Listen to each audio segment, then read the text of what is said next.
और कितनी बार समझाऊंगा? सारे पैसे बैंक में नहीं जाने हैं, 20% पैसा बैंक में और बाकी का घर भेजना है, समझा? एक काम कर, तू इधर ही आ जा। मैंने 2 बंडल बना दिए हैं, सुबह बैंक में डाल देंगे।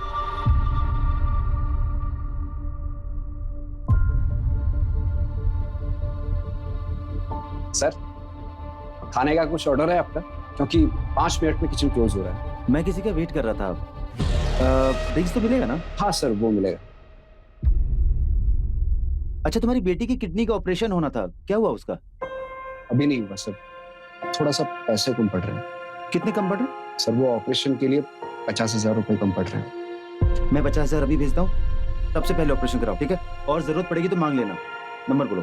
सर 8034। चेक करना पैसे आए।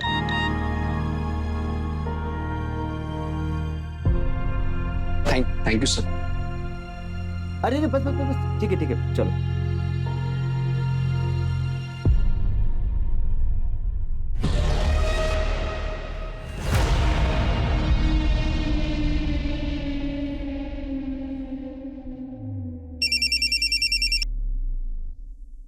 हेलो, बिजी हैं आप? नहीं, एकदम ठीक हूँ। बार में बैठ के दारू पी रहा हूँ। चिढ़ क्यों रहे हैं?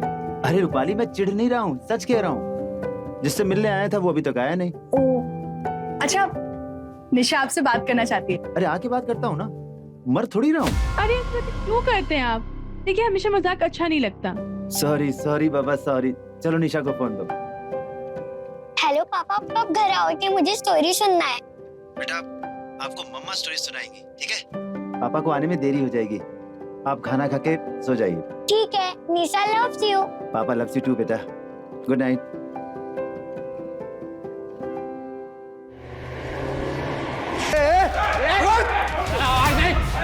आवाज नहीं। क्या रे? तेरे को समझाया तो तेरे को समझ में नहीं आया? पहचाना मेरे को? शेखर नागरे। फोन किया तो समझ में नहीं आया ना? हाँ? किधर भाग रहा? पैसे की थैली निकाल, पैसे की थैली निकाल, चल थैली निकाल, जल्दी जल्दी जल्दी।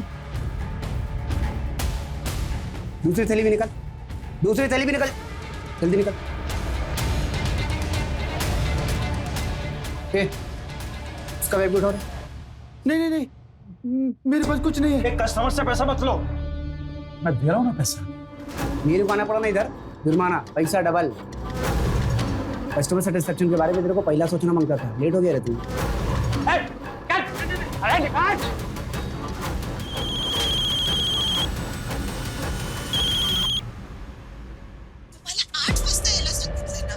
साढ़े 11 बज गए हैं, अब अभी तक नहीं आए, कहाँ रह गए? डॉक्टर ने बोला है ना, वक्त पे दवाई खाने के लिए, आप जल्दी आइए। बोल क्यों नहीं रहे? मैं आ रहा हूँ। फिर नहीं आए फिर से। हेलो हेलो,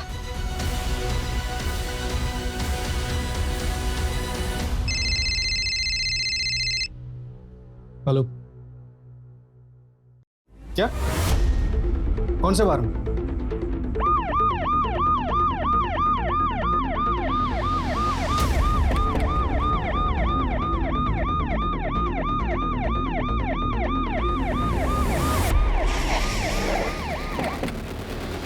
सर, मैंने फोन किया था। सर, मैं दारू लेने आया था तो अंदर चीनी चिल्लाने की आवाज आ रही थी, जैसे कोई किसको जान से मारने की कोशिश कर रहा है। क्या? तुम यहीं रुको, चलो सर आओ।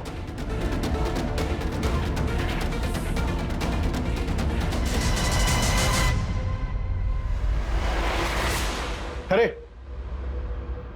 सर, अभी ये जिंदा है। हॉस्पिटल पहुंचो। चाकू नीचे फेंको, चाकू नीचे फेंको।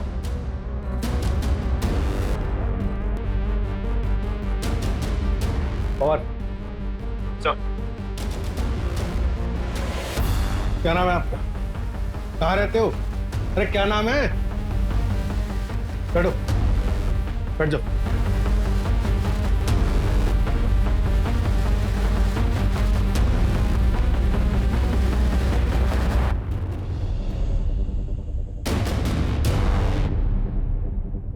और सर ये सारी तबाही इन्होंने की? कैसे?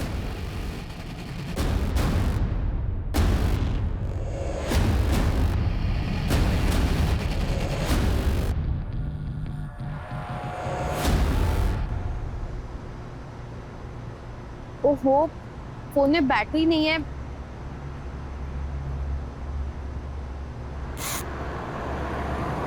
कैश भी नहीं है। लिफ्ट ले लेती हूँ। Lift lift lift lift.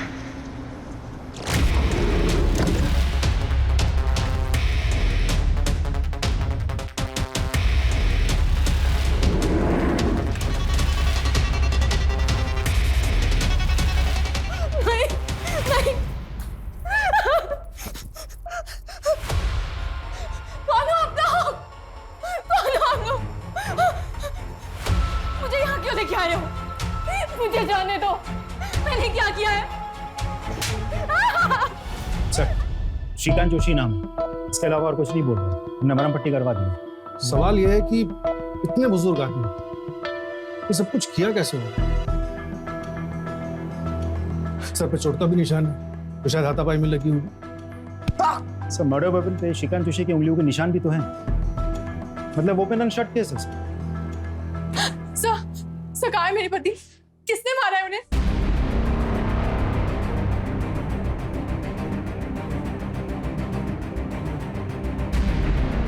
क्या आप बता सकते हैं कि आपके पति इस बार में इतने पैसों के साथ क्या कर रहे थे? सर, वो किसी से बिजनेस इन्वेस्टमेंट के लिए मीटिंग करने गए थे, पर किसने मारा है उन्हें? और आप लोग पकड़ क्यों नहीं रहे उन्हें? देखिए, फिलहाल हमारी कस्टडी में एक सस्पेक्ट है, लेकिन इन्वेस्टिगेशन के बाद ही हम बता सकते हैं कि वो इस सब में शामिल है। थोड़े बुजुर्ग हैं, लेकिन उनके हाथ में मर्डर वेपन था। सर, बुजुर्ग है? सर उसी ने मारा होगा विवेक को, क्योंकि विवेक को किसी बुजुर्ग ने कॉल किया था, लड़ाई भी होनी थी विवेक से उसकी। ये तो मेरी शराफत है कि डील फाइनल होने के बाद भी आपके एज और एक्सपीरियंस का लिहाज करके मैंने 20 की जगह 30% दिया आपको, और अब आप 40% की मांग कर रहे हैं। नहीं, 70% से कम में मैं नहीं रुक सकता हूँ। ऐसा करते हैं, आज मिलते हैं और सब कुछ फाइनल कर लेते हैं। ये रोज रोज का किस मुझे नहीं चाहिए।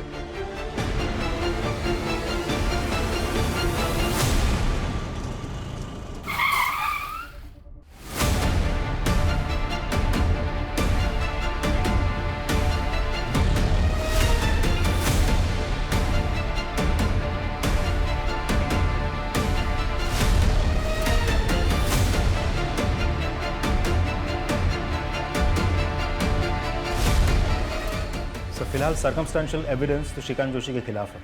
मर्डर वेपन पे उंगलियों के निशान भी है, और अब तो विक्टिम की वाइफ भी डायरेक्ट एलिगेशन लगा रही है। ठीक है, मजिस्ट्रेट कोर्ट में पेशी करो और पुलिस कस्टडी के लिए रिक्वेस्ट करो। सर, साहब, मेरे पति श्रीकांत उन्हें यहाँ क्यों लाए?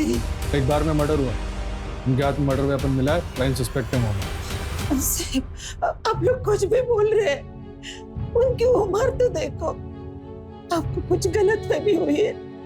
वो किसी को मार नहीं सकते, किसी को बुरा नहीं जा सकते। साहब, मुझे मेरे पति को मिलना है।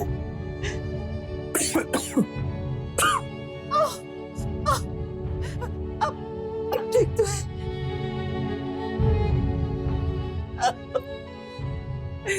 ये क्या हो गया? अब चिंता मत करिए, मैं हूं ना। मैं अभी इस वकील के पास जाती हूँ। तुमने कुछ खाया? दवा टाइम पे ले लो।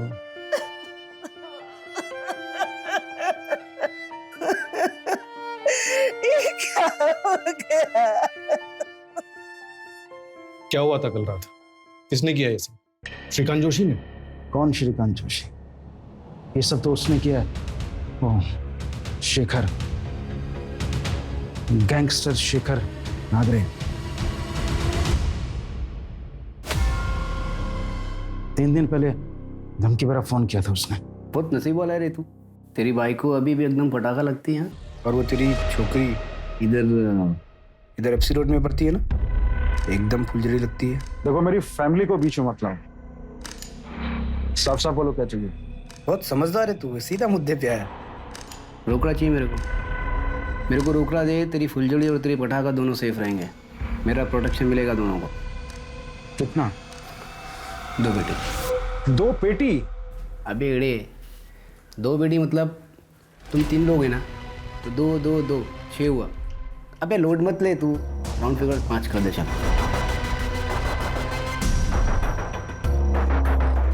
अरे रमन, तू लोग का खोपड़ी धमकी दे रहे मैं तेरे को। चल दोनों थैली निकाल पैसे की। ऐसा क्या कर रहा है? 20 पेटी उठाने में तेरे बाइकों के कमर लग जाएंगी, मोच आएगा उसको, उसका बोझ हल्का करो पागल। निकल थैली निकल।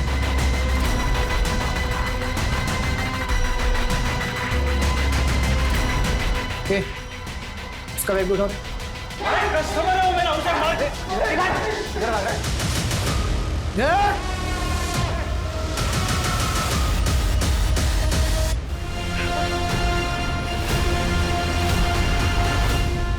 उसने 20 लाख मांगे और तुम्हारे पास 20 लाख ही थे।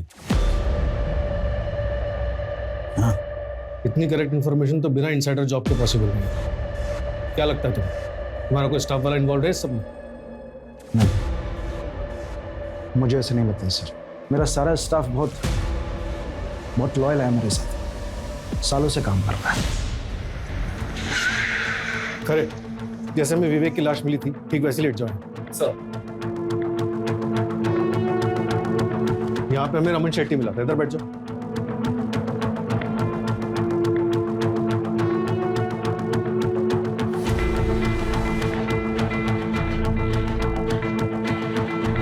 रमन शेट्टी का लाइन ऑफ विजन क्लियर नहीं है, वो नहीं देख पाया होगा क्या हुआ। सर मुझे तो लगता है ये सब कुछ श्रीकांत जोशी ने किया होगा, क्योंकि रमन शेट्टी इंजर्ड था, ठीक से समझ नहीं पाया होगा। चलो मान लिया रमन ठीक से समझ नहीं पाया, लेकिन पवार, श्रीकांत जोशी की उम्र देखो, उसकी हालत देखो, तुम्हें लगता है उसने किया होगा?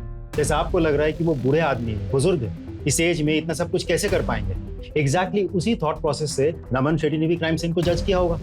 और वैसे भी गैंगस्टर्स तो पहुंच गए थे, तो श्रीकांत जोशी को मदद मिल गई थी। एक मिनट, सीमा इधर। यहाँ वो वेटर अतुल मिला था, इधर बैठो। उसने देखा होगा क्या हुआ, उसे होश आया? अभी तक तो नहीं सर। ये 20 रैंडम नंबर्स है जिनसे शेट्टी को कॉल्स आते थे। एक और बात सर, बार के बाहर जो सीसीटीवी कैमरा है, उस कैमरे के फुटेज में ये गाड़ी कह रही है सर। ये गाड़ी तो मिल नहीं पाएगी, जाहिर सी बात है नंबर फेक होगा। राइट सर, नंबर फेक है। तो फिर ये नंबर ट्रैक करो, पता करो कि गैंगस्टर कौन से नंबर से कॉल करते हैं। जी सर। तो सर श्रीकांत जोशी का क्या करना है? रमन शेट्टी का कहना है कि गैंगस्टर्स आए थे, और विक्टिम की वाइफ का भी कहना सही है कि आखिर विवेक को ही जान से क्यों मिला, वो भी मल्टीपल स्टैप। रूपाली का कहना है कि विवेक का किसी बुजुर्ग आदमी के साथ झगड़ा हुआ, तो ये कुछ फिट नहीं बैठ रहा। खैर, FIR हुई है तो प्रोसीजर फॉलो करते हैं सब। शुरुआत करते हैं इन नंबर से और गाड़ी को ट्रैक करने से। और बवार, वो श्रीकांत जोशी को चाय वानी पूछते रहना सर।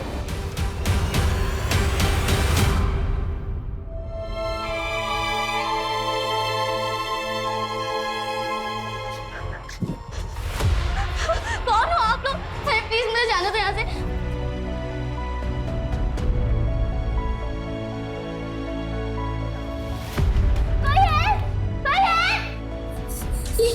ये कौन सी जगह है? तुम यहाँ कब से हो? तुम्हारा नाम क्या है? शमिता। यहाँ से बाहर निकलने का कोई रास्ता है? संडा बच के निकलने का तो नहीं है। तुमको ढूंढने नहीं आया? कोई नहीं। मेरे मम्मी पापा जरूर आएंगे। मेरे मम्मी पापा जरूर आएंगे, देखना। ऐसे क्या देख रहे हो? मेरे मम्मी पापा जरूर आएंगे, और वो जब आएंगे ना, तो तुम भी यहाँ से बाहर जा सकती हो। मेरे मम्मी पापा जरूर आएंगे।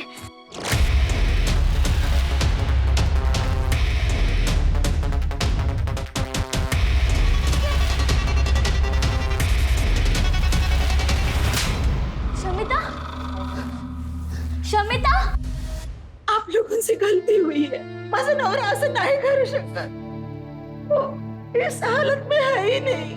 देखिए प्रभा जी, हमने आपको कल भी समझाया था। साहेब, उनकी मेडिकल फाइल लेके आई हूँ। वो मेंटली ठीक नहीं है, उनके ट्रीटमेंट शुरू है। सर, वो खुद दवाई पे जिंदा है तो दूसरे को कैसे मार सकते हैं?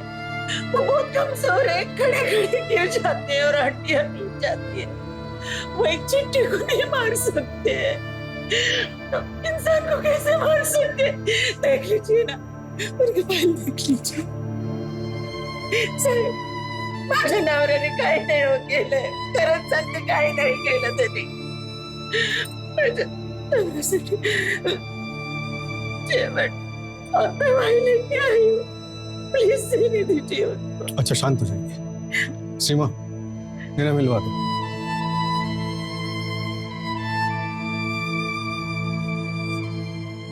आप भी कहिए ना, आप कहिए।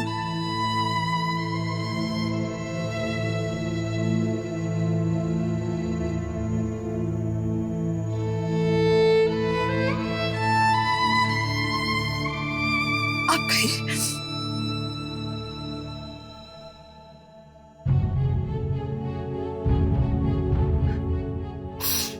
बाबा, मैंने कुछ नहीं किया, मेरी किस्मत ही खराब थी कि मैं वहां गया। अब मत रहिए, अब मत रहिए, अब मत रहिए, मत रहिए। जानती हूँ आपने कुछ नहीं किया। आपको दवाई भी तो लेनी है। कल रात को भी आपने दवाई नहीं खाई। ये लीजिए।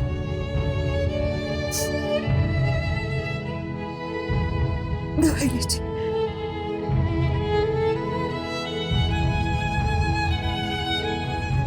जी ओके, थैंक यू सर। वो जो वेटर अतुल है, उसे होश आ गया है, डिस्चार्ज कर दिया गया है। रमन शेट्टी को अपने लोगों पे बहुत भरोसा है, लेकिन पैसों के लिए बेटा भी बाप का खून कर सकता है।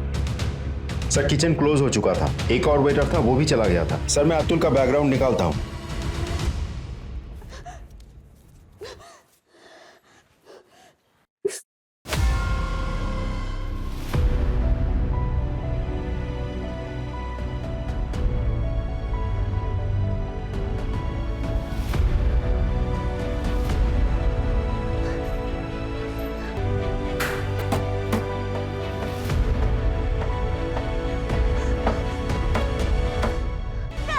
गैंगस्टर शेखर नागरे आखिर है कौन? पता नहीं सर, मैंने भी ये नाम पहले कभी नहीं सुना। न्यू एंट्री होगा। न्यू एंट्री है तो उसकी फास्ट एग्जिट कराते हैं, पता करो इसके बारे में। और एरिया के जितने भी हिस्ट्री शीटर और गैंगस्टर्स हैं, सबको राउंड अप करो। Right sir. चल बता, कैसे प्लान किया ये सब? पूरे स्टाफ में एक तो ही है जिसे सबसे ज्यादा पैसों की जरूरत थी। सर, आप कैसी बात कर रहे हैं सर? ये बात सच है कि मुझे मेरी बेटी के ऑपरेशन के लिए पैसे की जरूरत थी। शेट्टी सर ने मेरी कुछ मदद कर दी थी। 50,000 की और जरूरत थी तो विवेक सर ने मेरे अकाउंट में उस रात डाल दिए थे। आप हो सके तो मेरे अकाउंट में चेक कर लीजिए सर, मैं सच बोल रहा हूँ सर। तो फिर एक सच और बता, क्या हुआ था उस रात?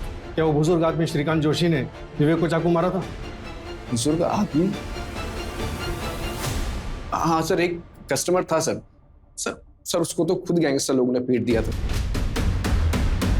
ये इंसाफ नहीं है सर। सर, श्रीकांत जोशी ही खूनी है। उसने 7 साल के बच्चे के निर्दोष बाप को मारा है और आप लोग उसकी उम्र का लिहाज कर रहे हैं। देखिए रूपाली जी, हम किसी को फांसी पर नहीं चढ़ा सकते, वो काम कोर्ट का। हमारा काम है कोर्ट को सबूत देना। सबूत? जिस चाकू से उसने मेरे पति को मारा है वो उसके हाथ में मिला है आपको, और क्या सबूत चाहिए आपको? सर, 24 घंटे से ज्यादा हो गया है। अगर आप लोग कुछ नहीं कर सकते ना तो उसे मुझे दे दीजिए, मैं इंसाफ कर दूंगी और फिर आप लोग मुझे अरेस्ट कर लीजिएगा। देखिए, हम आपकी सिचुएशन समझ रहे हैं। नहीं सर, आप नहीं समझ रहे हैं। क्या आप जानती हैं आपके पति वहां बाहर में क्या करने गए थे? सर, मैंने पहले भी बताया आपको, वो कई बिजनेस में इन्वेस्टर है और उस आदमी से किसी बिजनेस मीटिंग के लिए गए थे। कितना कैश लेकर गए थे? पवार, वो विवेक के पार्टनर के बारे में कोई अपडेट? सर, कंफर्म तो कुछ पता नहीं चला, लेकिन कॉल डिटेल से एक नंबर मिला। मिक्की सिंह का है, दिल्ली से। और हमारी इन्फॉर्मेशन के मुताबिक इस मिक्की सिंह की एज है अराउंड 67 ईयर्स, और उन्हें बहुत अच्छे से पता था कि विवेक कैश लेके उनसे मिलने आ रहे हैं, वो भी पूरे 15 लाख, जैसे कि रूपाली ने बताया। मतलब रमन शेट्टी के 20 और ये 15, यानी क्रिमिनल्स पूरे 35 लाख लेकर भागे क्राइम सीन से। लेकिन सर मुझे ये समझ में नहीं आ रहा है कि क्राइम हुआ क्यों। आई मीन टारगेट पे कौन? कुछ तो है जो हमारे सामने नहीं आ रहा। रमन शेट्टी और उसके आदमियों ने बताया था कि श्रीकांत ने बचाने की कोशिश की थी, मारने की। और अगर ये सच तो हमारी जिम्मेदारी और बढ़ जाती, क्योंकि भले ही 100 गुनहगार बच्चा लेकिन एक बेगुनाह को सजा नहीं होनी चाहिए और विवेक को भी इंसाफ करना चाहिए। पापा आप इधर क्यों सोए हो? चलो ना मुझे स्टोरी सुनाने। पापा उठो ना। पापा चलो ना मुझे स्टोरी सुनाने। पापा पापा पापा मम्मी देखो ना, पापा नहीं उठ रहे। मम्मी पापा मैं वापस आ रही हूँ। मम्मी पापा आप लोग मेरा इंतजार करना, मैं वापस आ रही हूँ। मम्मी पापा मरना है तो मैं ऐसे नहीं मरूंगी, मैं यहाँ नहीं मरूंगी। मम्मी पापा आपकी बेटी हार नहीं मानेगी, आपकी बेटी आएगी वापस, आपकी बेटी वापस आएगी। मम्मी पापा कोई है, मेरी मदद करो, कोई है।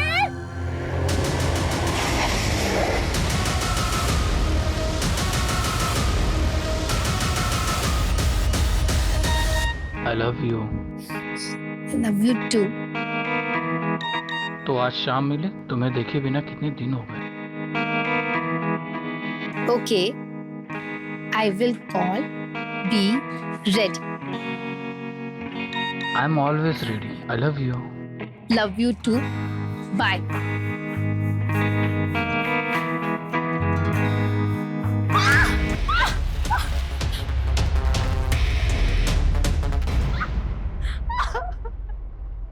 छोड़ो मुझे, छोड़ो प्लीज, प्लीज मुझे जाने दो प्लीज।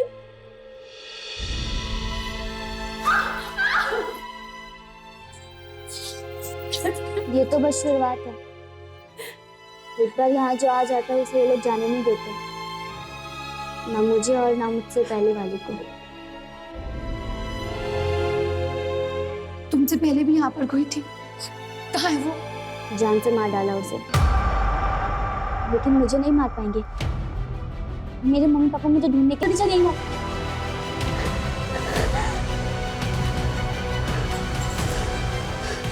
क्या खिचखिच कर रहे थे तुम लोग? तुम जाओ यहाँ से, जाओ यहाँ से, जाओ, तुम अपनी जान बचाओ। मेरी चिंता मत करो, जाओ यहाँ से, जाओ, भागो।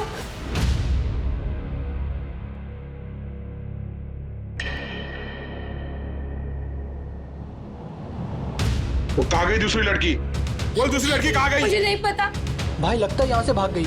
ढूंढ उसको, जा ढूंढ।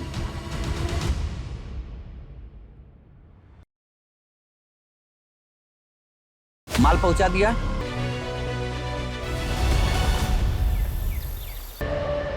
माँ मैं आ गई, माँ मैं आ गई। माँ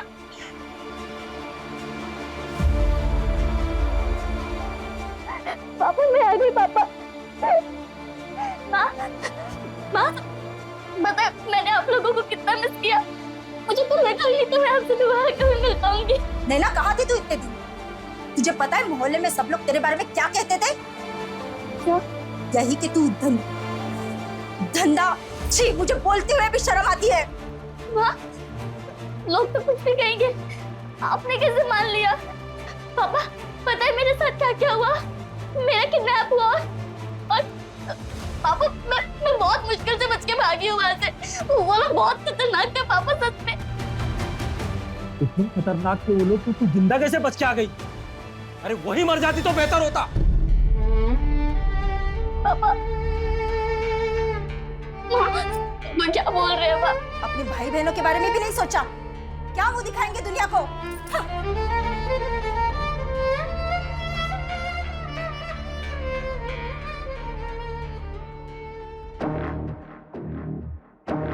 अरे अजीत भाऊ, अजीत भाऊ, अजीत भाऊ, अरे जल्दी आओ, जल्दी जल्दी आप आओ, जल्दी आओ, जल्दी आओ।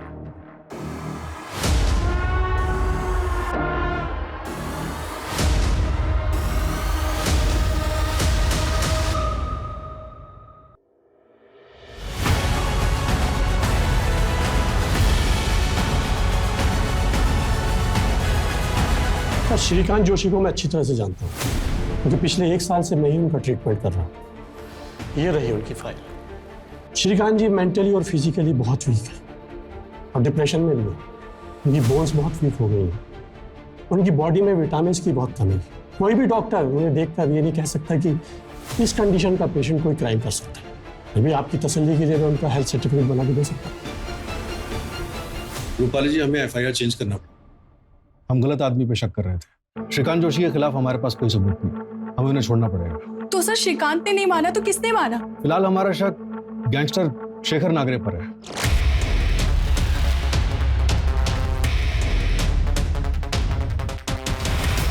और वो ओल्ड मैन जिससे मेरे पति बिजनेस के लिए मिलने गए थे? वो कोई मिक्की सिंह है, दिल्ली का रहने वाला है। हमने दिल्ली पुलिस से कांटेक्ट किया उसको ट्रैक करने के लिए। मतलब मेरे पति को किसने मारा है इसका सीधा जवाब आपके पास नहीं है? सर 29 साल की उम्र में मैं विधवा हो गई हूँ। मेरी 7 साल की बच्ची के सर पर से पिता का साया उठ गया है और आप लोग हैं कि इंसाफ नहीं दिला पा रहे मुझे। देखिए रूपाली जी, हम इन्वेस्टिगेट कर रहे हैं। हमने विवेक के बारे में भी पता किया और हमें ऐसा कुछ भी नहीं मिला जिससे ये लगे कि उसे टारगेट क्यों किया गया। ठीक है सर, मैं आपसे फिर से पूछती हूँ, आप जवाब दीजिए। सिर्फ मेरे पति क्यों मारे गए? और उन पर एक बार नहीं 7 बार वार हुआ है। क्यों? कोई जवाब है आपके पास? साइन करिए।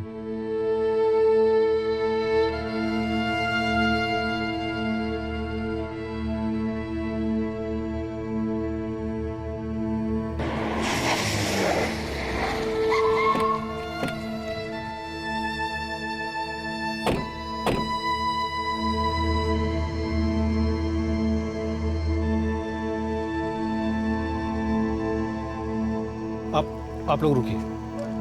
मुकेश, इन्हें गाड़ी में घर छोड़ दो। Thank you sir.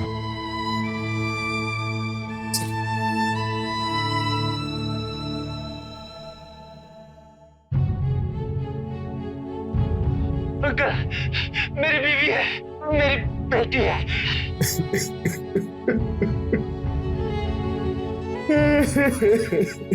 और लुई, जो कुछ हुआ उसमें आपकी कोई गलती नहीं है। काश सही समय पे सही कदम उठाया होता तो आज जिंदा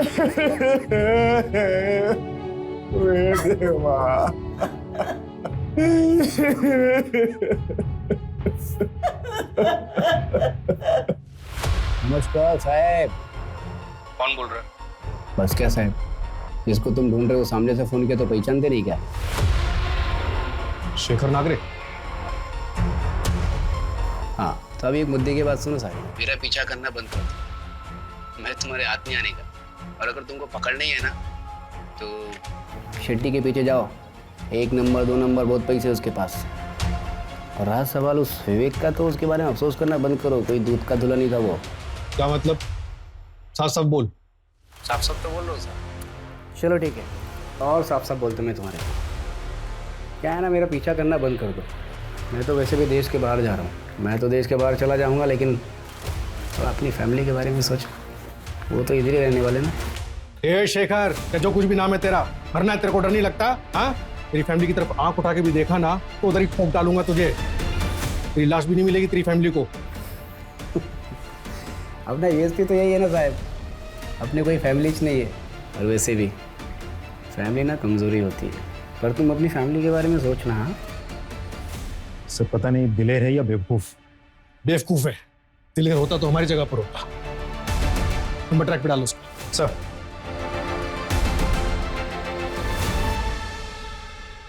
सर शेखर नागरे जो रमन शेट्टी को कॉल किया था वो दुबई से लिंक होके आया है। ट्रैक करना इम्पॉसिबल है। एम्बेसी का कांटेक्ट किया था, समय लगेगा, प्रोसेस बहुत लंबा है।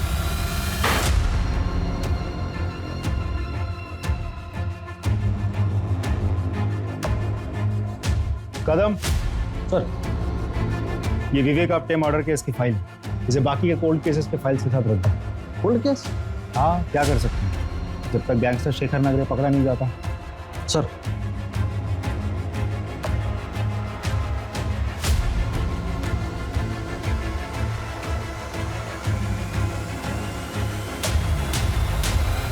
ये लीजिए मैडम, विवेक सर के लाइफ इंश्योरेंस का पेमेंट, पूरे 1 करोड़ रुपए।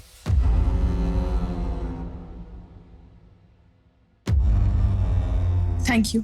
वेलकम।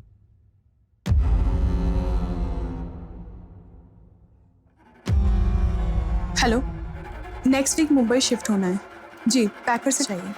हाँ, कोटेशन भेज दीजिए। मम्मा हम मुंबई क्यों जा रहे हैं? बेटा, मुंबई अच्छी जगह है, बड़ा स्कूल है, तुम्हें अच्छा लगेगा। पर हम तो यहाँ पर पापा के साथ रहते थे ना, मुझे उनकी बहुत याद आएगी। मुझे भी याद आएगी।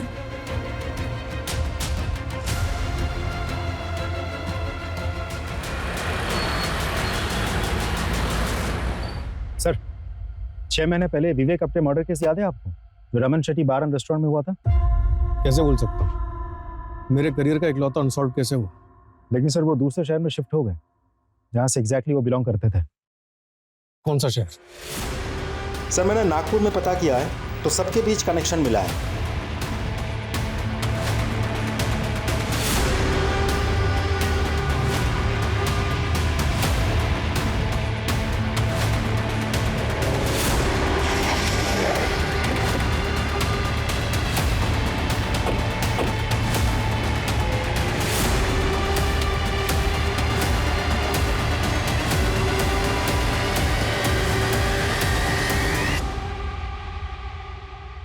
सर, इन लोग को वापस से नागपुर में देखकर बहुत खुशी हुई और ये लोग बहुत हिम्मत वाले हैं। इन लोग की जगह और कोई फैमिली होता और उनके साथ में ऐसा हादसा हुआ रहता ना, मुंह छुपा के भाग जाते।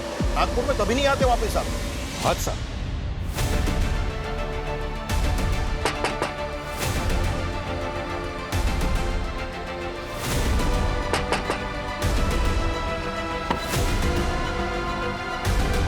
मैंने आपके का मर्डर तुमने प्लान किया था?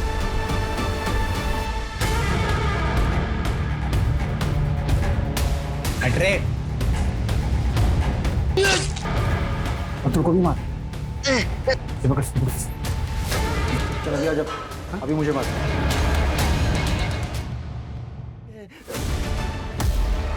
बार का ओनर रमन शेट्टी तुम्हारा पुराना दोस्त, वो भी ये नागपुर का। बार का वेटर अतुल जोशी तुम्हारा भतीजा है, दोनों हमारी हिरासत में। और विवेक को जो इंटरनेट कॉल किया गया था वो आपने किया था। ठीक है, आज रात में मिलते हैं शेट्टी बार में, पैसों के साथ।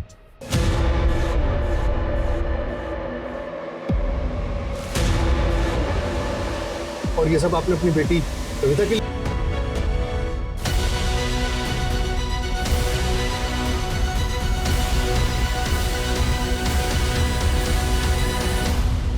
पापा, विवेक ने मुझे धोखा दिया। पहले उसने मेरे साथ गलत काम किया। हाँ, गलत काम किया बेटा।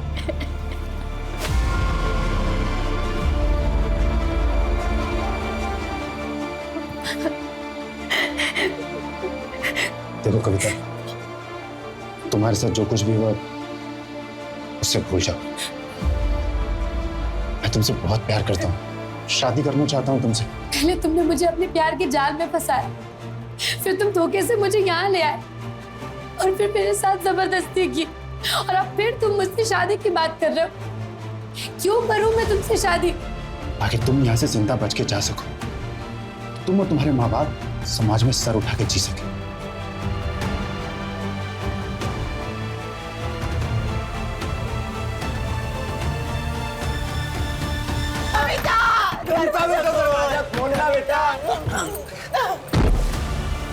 रमन शेट्टी मेरा दोस्त है, उसने मेरा साथ दिया क्योंकि कविता को अपनी बेटी मानता था। और वो गैंगस्टर शेखर नागर, वो कौन है? उसका असली नाम तरुण है, मेरे ही मोहल्ले में रहता है, मेरा पड़ोसी है। कविता उसको राखी बांधती थी। जब सभी लोगों को कविता के बारे में मालूम हुआ तो सबने हमारा साथ दिया। 2 महीने पहले मैं विवेक की बीवी से मिला और मैंने विवेक के बारे में सब कुछ सच बता दिया। साहब, विवेक को ढूंढने में और प्लान करने में पूरे 2 साल लगे। अंकल, मेरी बीवी है, मेरी बेटी है। मेरी भी बेटी थी, कविता जोशी नाम था उसका। मैं बाप हूँ उसका बाप। विवेक ने अपनी बेटी की बात की तो मैं खुद को रोक नहीं पाया। क्या मिला आपको ये सब कुछ करके? मैंने अपनी कविता को इन्हें हाथों से फूल जैसे पाला है साहब। कोई भी आएगा और हमारी बेटी से खेल के चला जाएगा। नहीं साहब, मुझे गिरफ्तार कर लीजिए साहब। प्रभा, हमारी बेटी कविता को इंसाफ मिल गया।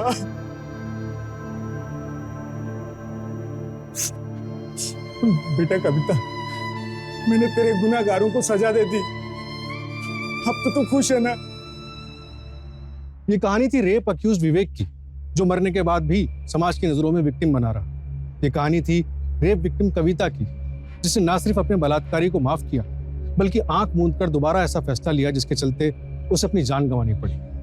कविता या उस जैसी बाकी लड़कियों के साथ जो हुआ उसे बदला नहीं जा सकता, लेकिन हमने उन्हें इंसाफ दिलाने की मुहिम शुरू कर दी। विवेक और उसके साथी हैबिचुअल सेक्स ऑफेंडर्स थे। कविता या उससे पहले किसी भी लड़की ने अगर विवेक और उसके गिरोह के बारे में पुलिस को बताया होता तो शायद इन क्राइम्स को होने से पहले बचाया जा सकता था। फिलहाल पुलिस विवेक के तीनों साथियों को ढूंढ रही है और तरुण उर्फ शेखर ने जिन 3 लड़कों को हायर किया था रॉबरी के लिए, उन्हें अरेस्ट कर लिया गया।